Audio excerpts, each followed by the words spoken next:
And we are live. Ooh.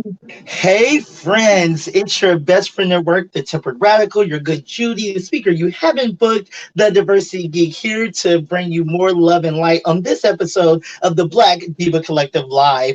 And I am here always with my wonderful, fabulously dressed, brilliant bestie of blank years to share with you. Blair, how are you doing today? I love this top, honey. You're giving me pink, sheer, all the above, and polka dots. I love it. Thank you. I'm doing super fantastic. I like to borrow that very infamous and corny saying, if I was doing any better, I'd be twins. But just so you know, these are not polka dots. These are little kisses. Oh, well, oh, you're blowing kisses to everyone today. Well, I love that. That's pretty cute. And Dion, a special guest, how are you feeling today? How are you doing? I'm doing well. I love this energy. Like this is it's a little overwhelming, but I like it. It's good. We try our best to bring the energy. That's what it's all about here at the Black Diva Collective. And one of the other things that we do here every day is we do what we call the art of the check-in. During 2020, the racial reckoning, the COVID experiences that people were having, good and bad and indifferent, many of them bad, we really asked leaders to do a little deeper dive into checking in on their employees. And I called it the art of the check-in. It's going below those surface level questions and really asking those questions that are transformational for people. And so we're going to practice that here on the Black Diva Collective today.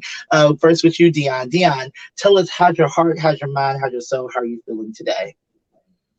Honestly, I'm feeling encouraged. I know that we've been going through some very difficult times, and I think that is reflected in some of the energy, not just with my colleagues and coworkers that I see and interact with every day. But I also see a resilience that's pushing through because I think people have a higher purpose than just what is going on in the, kind of on television and everywhere else that they're experiencing kind of some negativity. So I'm encouraged by that energy to be resilient. I'm encouraged by that energy to kind of stay focused and stay disciplined. Oh, that's great. I love that higher purpose. We're all about that here on the Black Diva Collective. And Blair, how's your heart, how's your mind, how's your soul feeling today? Oh, I love a good feeling word. So feeling encouraged, that definitely filled me up. I am feeling great, sticking out like a sore thumb out here in San Francisco at the Ascent Conference. This conference I was invited to is for C-level executives of multi-million dollar and billion-dollar companies, primarily tech companies. And so you can imagine the sea of individuals that I'm amongst today. I've already had a moment where I've been ignored. I've already stuck out like a thumb. I've already, all the things that we endure as the underrepresented in spaces. But I am grateful. So that's how I'm feeling. Very grateful to be in this space and to be invited. DeAngelo, how's your heart? How's your soul? How's your style today? Well, I give a little extra when I'm in the office, or maybe I give extra at home. I don't know. But today I have on a nice little pink collared shirt today because I am in the office here. So I know we got the color coordination here going on.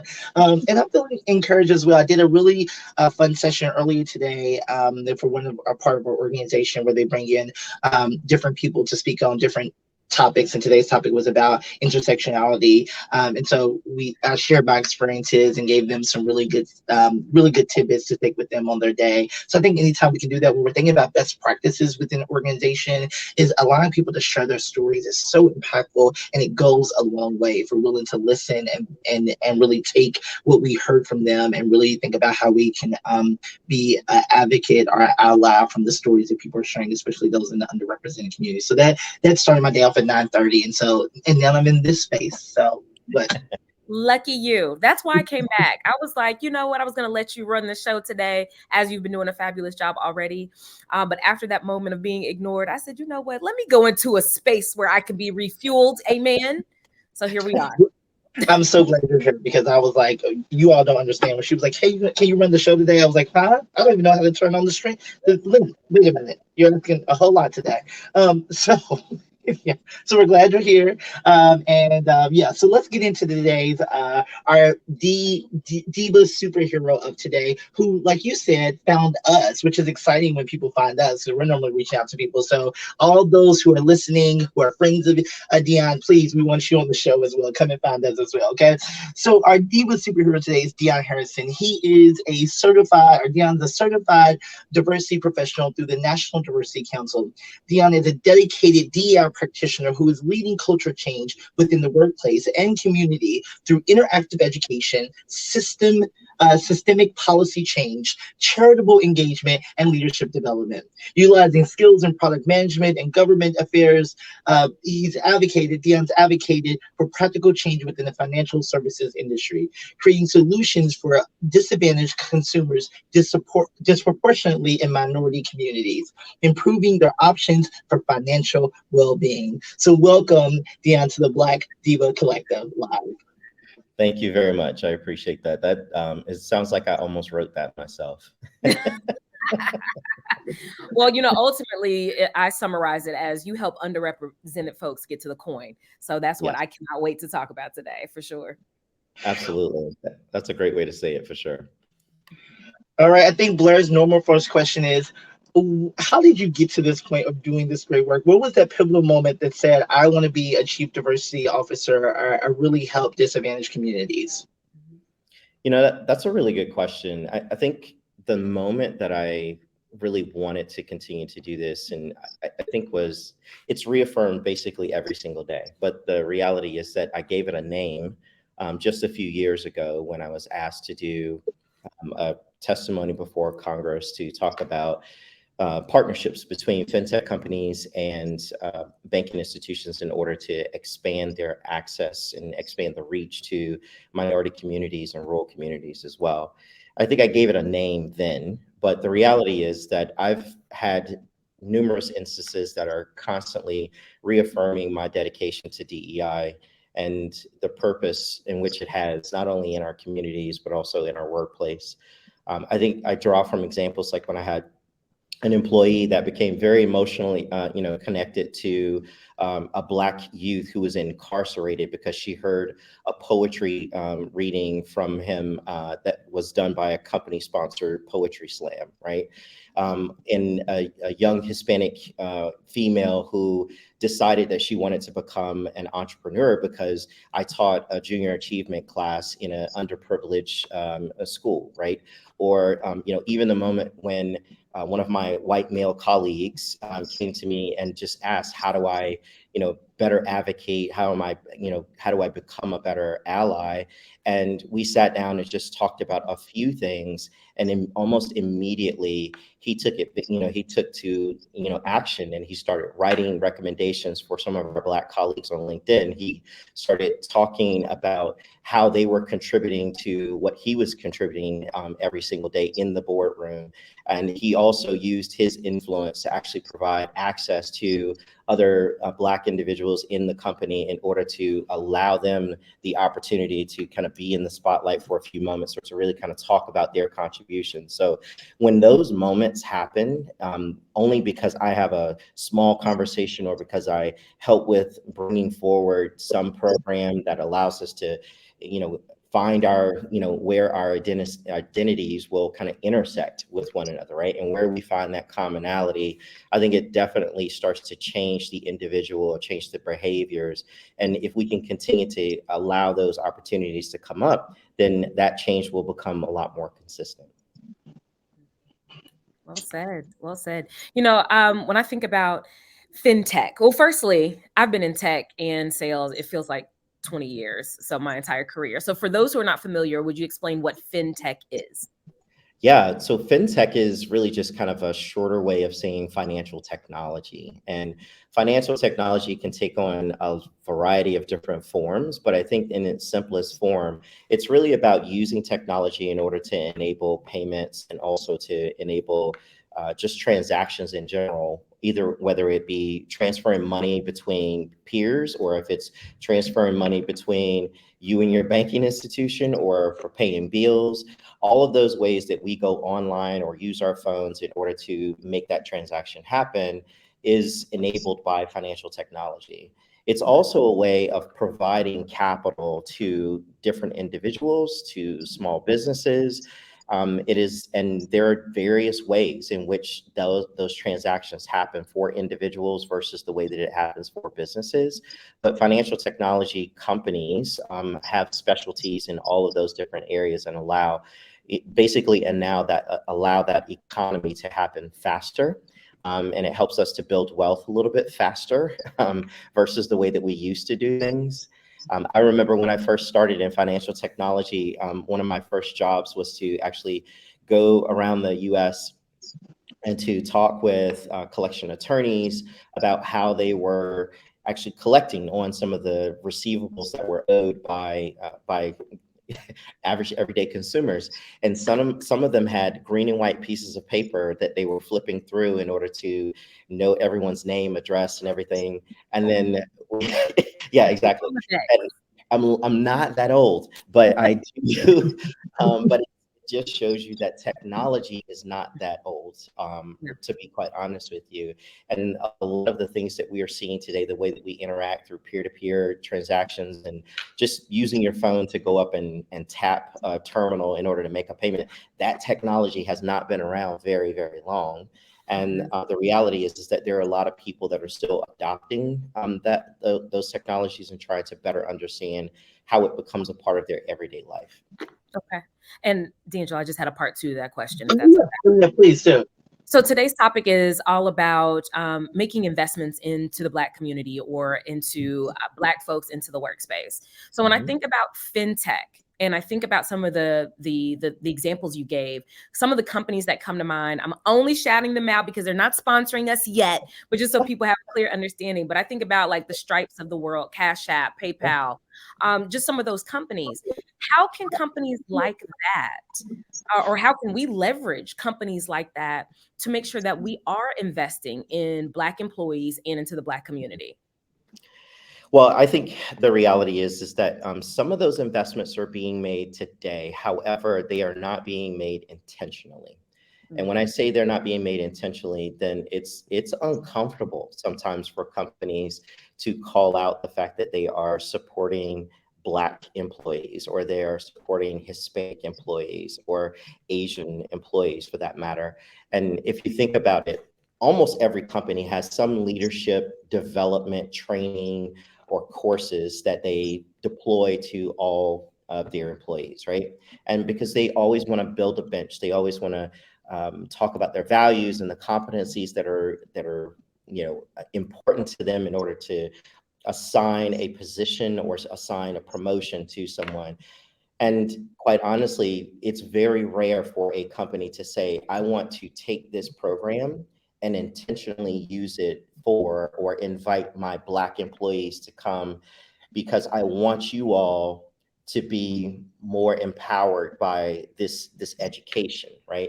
I recognize that I do not have Black employees or Hispanic employees or Asian employees in my executive ranks, or very few in my senior leadership ranks, and therefore I know that I need to deploy this program, which has benefited all of the other executives that are here. I want to deploy this program to you specifically, and I am going to take that program for the next year or 2 years until I get what I'm looking for out of this population. It is really uncomfortable for people to really do that and to say that they're doing that. And but why not? Why can't we? And I think the reality is that in order for us to really realize the true innovation that can come out of those employees, and to realize the expertise that is largely underutilized at this point, we have to be intentional about activating them and having voices like the Stripes of the world and the Cash Apps of the world to raise their hand and say, I did this program and this is what it's yielding me, because now I've taken Cash App into communities that I've never been into before. I am now leveraging, or I have, funding for Black businesses that I never had before because I didn't realize how underutilized my technology was in that community, right? And you don't know, they don't know until they ask. And quite honestly, we have to bear some responsibility for that, because if we don't tell them in a way that is largely supported by our community, and ask for some of those technologies and ask for some of those benefits, then we will largely get left behind in terms of us not having the ability to take advantage of it when it's hot, right? Because as you know, in financial technology, it changes fast, and it changes pretty often, right? And so I think we have to be vocal when there are experts. I work with lots of Black colleagues in this industry, and I've been intentional about introducing myself to Black professionals that are in the fintech industry, because I've always wanted to network and understand, like, where could I find my next developer? Where could I find my next product manager, or someone that I could even offer up to come to the company that I'm working with right now at Elevate? And and by and large, I think we don't do enough of that in order to empower each other and to bring each other into those networks. And my voice seems to be much more like the minority when I say, hey, I'd like to take our product into this community. And if I had groups of people with me, right, and people that were supporting me in other areas of the business, it's not that I need a squad in order to enable that, but I do need experts in other areas that help with the business case towards enabling that technology into communities that look like me. That's fair. A SME squad, subject Yeah. matter expert squad. We can get that Yeah. together for you. I think that's a great idea. Yeah. You talked about this a little bit, so I just want you to elaborate on it. I was getting ready for this. I read a Forbes article, and they talked about what should companies be doing. What are the 4 things? They talked about advancement opportunities, listening to Black employees, ongoing education, and harm reduction. When you think about investing in Black employees, I want to come back to that harm reduction, because I thought that was really interesting that they said that. So my question for you is that we still are seeing a gap, and when we think about those growth opportunities and more education opportunities, right? We're still seeing a gap in the outcomes of those. When you think about the pipelining, and we're seeing we're seeing all kinds of articles about Black women going to college in droves and going there, but we're still seeing that pay equity gap. So what are companies still not getting right when it comes that they have workforce who is ready for the positions, who have got the degrees and the education, and still they're missing out on the opportunities to be in leadership roles within organizations? What I see is 2 fairly common culprits of why it's hard to get over that gap. One is fatigue, and what I would also, then the fatigue is, there are a lot of people that hear some of the sound bites around being inclusive and understanding that there is a gap, but it's uncomfortable to look at yourself in that mirror every single day and know that you still haven't made that progress, right? Just because you hear that soundbite doesn't mean that tomorrow your HR department is like, yep, let's go find a Black professional to put in this open requisition, and then boom, we're going to up our quota. Like, that is, it feels icky even for me, right, to say that, right? And it feels weird for even them to execute on, right? So I think the reality is that there's a lot of fatigue in this industry in order to enable that to happen, and understanding that there is a process to this happening, but being, as I've said before, intentional about activating that, right? That there's a process that works because it has worked for several other people before, right? So let's be intentional about those individuals that are BIPOC and allow them to participate, engage them in that process in order to get there, right? And it does take extra effort. It does take a lot of stamina and resilience in order to get through that process, right? And it does take time. I mean, I think by and large, we want to believe that there should be some immediacy to it, and that we should be able to turn the ship really quickly, and it just doesn't happen, right? And turning this ship also kind of gives more fatigue in this industry. I think the second thing that I believe is really kind of a culprit of this is really just kind of it's bias, right? It's not understanding and not reflecting on that information and believing that that's who you are, right? And I think there was a young lady who actually said this in my presence not long ago, and she said that once you become a part of the system that is working against you, you can no longer be radical about that system because now you're managing that system. And once you start managing that system, unless you are willing to lose your position or lose the achievement that you have because because the thing that you need to be radical about is going to compromise that, then you can't say that you're radical about it anymore, right? And I think far too many managers, leaders, executives are in positions where they know that they own the process now, and they're uncomfortable with how to engage with changing that process. They're uncomfortable with looking at it through a prism in which benefited them, and not under and really kind of breaking down or deconstructing that bias that got them there, right? And the biases that allow them to continue to be affluent in whatever area that they're in. It's very difficult and uncomfortable. So the fatigue and the bias are two very hard culprits that are resisting a lot of that change. I love the way you broke that down. Wow. Okay. Go ahead, Yeah, Barb. I Sorry. would agree with you. They got to get over it. I mean, at this point, folks have got to get comfortable with being uncomfortable, right? Yeah. And so in getting, I think in understanding those elements, I think that's really important. That's how we can start to engage. But at some point, we've got to be able to lead with that boldness and with that courage. I just got off a call earlier with Amazon Black Business Accelerator, and they focus on building up Black businesses who want to sell on Amazon.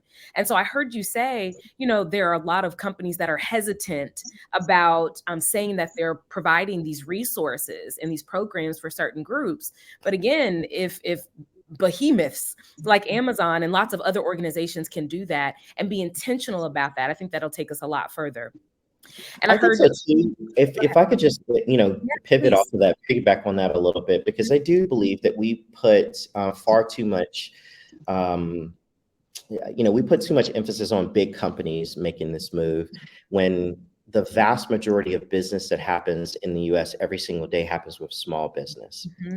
And what I have found, and I sit on the board of the Fort Worth Chamber of Commerce. I've sit with different peer groups and networking groups within that organization.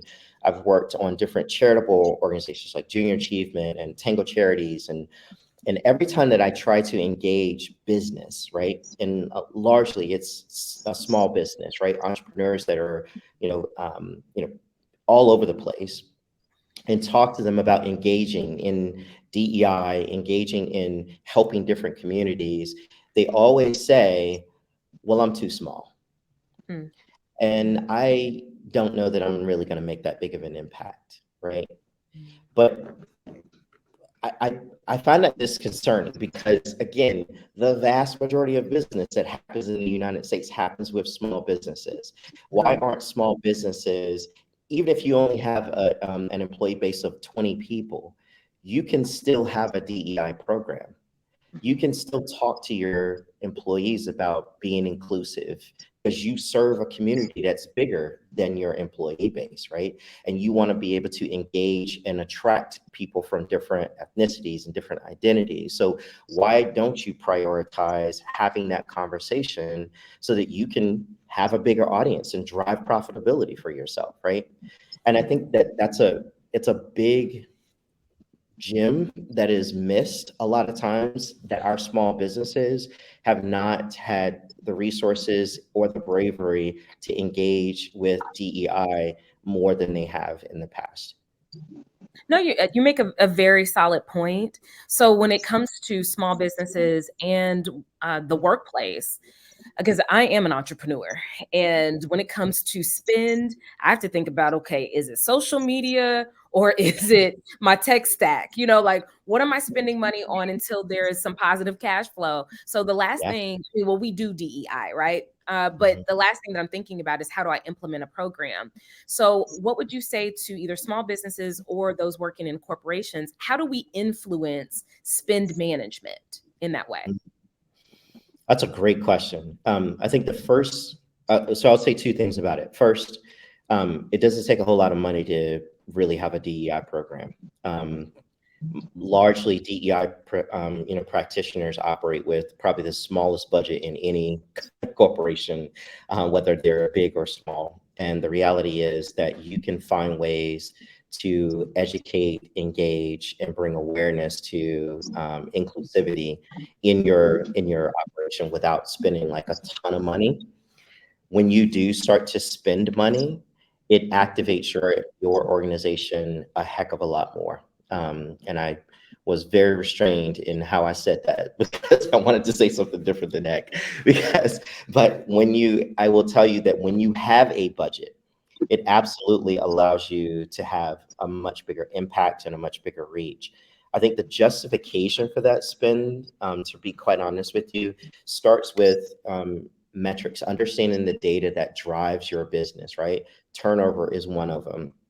How many Black employees, Hispanic employees, Asian employees are you losing every single year? How many are you even attracting to your company every single year? How much innovation are you losing out on by not retaining or attracting those individuals into your organization? What is the makeup of your customer base? Do you even know at this point? Could you find an agency that could anonymize some of that data to better understand how do you take advantage of some of the dollars that are out there that are probably being left on the table? Why do you have your location in one particular geographic area of a city instead of putting it into a Black community, an Asian community, or Hispanic community? Is it really because you don't believe that there's money there? Or is it just because there is a bias and you believe that there's more profitability in another neighborhood? And what brought you to that conclusion when you considered all the other competitors that are in that exact same area?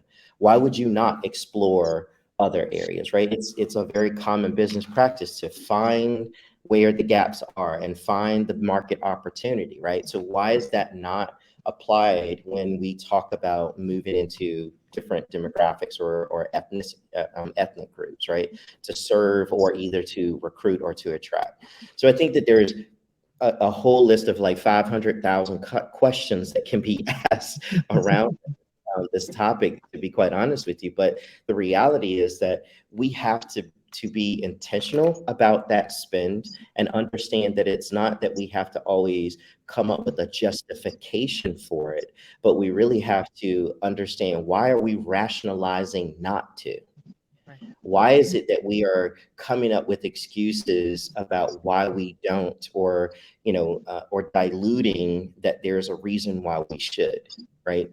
And how often are we continuously and with almost no effort at all justifying creating another burger at McDonald's, right? Or creating another T-shirt at at a just a regular store, right? Like, I don't want to call out anybody's name. I had to pause there or whatever, because he's sponsoring this or whatever. But the reality is that we have to stop making excuses for it, and we have to spend the money so that we can have more data to learn why it matters. That's right. We don't ever get to the point where we know the impact until we start to do the thing that can have some impact.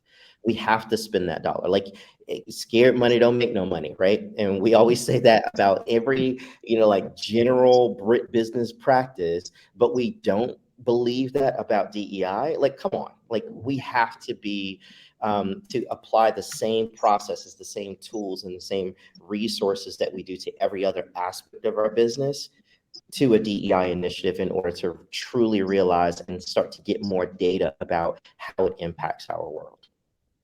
That's good. All of that. All of that. All right, Blair, do you have a fun question today to ask Dion? Oh, I mean, I can always think of one. Let me see here. Yeah, I have one for you, Dion, because we've been reading up on you. Where in the world is your favorite cultural festival that you visited? Oh, that's a really great question. Mhm. Um, that is a really, really great question. Well, I'll tell you about a couple that I really We got enjoy. time for one. We got 1 minute. We got 1 minute. All right, I'll tell you one. One, Yeah. every single year for several years at Elevate, we've always celebrated Diwali. Diwali is an Indian festival, Asian Indian festival, and it is one of the festivals that has really kind of taken kind of taken a hold of our organization for some reason, and it's partially because we have a very active Asian Indian community that's within our organization, and they have a lot of pride about the holiday itself, and they want to share a lot more about the culture. The reason why I enjoy this festival so much at our organization is because we have people from other ethnicities that are the leads for bringing that cultural and that education and that awareness forward. So we had a white female who actually was the host. We've had more people that people that were a part of the dance, that were a part of the fashion show, that were highlighting that culture in ways that are not represented by that culture, right? And I thought it was a very beautiful way that our company really kind of showcased the value of diversity in our organization, and it really has brought a lot of folks together in terms of their collaboration with one another, their ability to kind of open up and almost assimilated more that ethnic group within our organization to where no one feels like they don't belong, right? And I feel like that's a very important part of that exercise of engaging with something that you don't know about. And the second one is always Black History Month. I love Black History Month more than But you anything. Oh had my to. God, I You don't got like for sure. I just didn't want to throw that out there first because that's like, it's obvious. But Black History Month at our company is also just an amazing event. We have throughout the month and really even kind of leading into several other, parts of the year, different aspects of the Black culture that we bring forward. As I mentioned earlier, we did a poetry slam with young Black youth that are incarcerated all across the United States. They have poet ambassadors that read their poetry for us. And when they read their poetry, there was a lot of people in our organization that were from all different ethnic groups, Hispanic, white, Asian, Indian, everywhere, that said, I recognize that struggle. I recognize that emotional trauma, and I connect with that in a way that I did not know. And now it makes me understand and feel a lot closer to the Black community as a result of experiencing that commonality. Love that. Well, you did that. You slid that in there on us. But I Dion, did. we appreciate you. We appreciate the knowledge and all of the information that you share with us today. And I hope that everyone out there definitely feels much more inspired to invest into their Black community and their Black employees. We're definitely over time, so we're gonna have to skip our shout out today. But y'all, make sure you join us tomorrow at 12 p.m. Pacific time, 3 p.m. Eastern Standard Time, where we'll be talking about the war on woke. All right. Well, y'all have a wonderful day and a great rest of your week. We'll see you soon. Bye now. Thank you.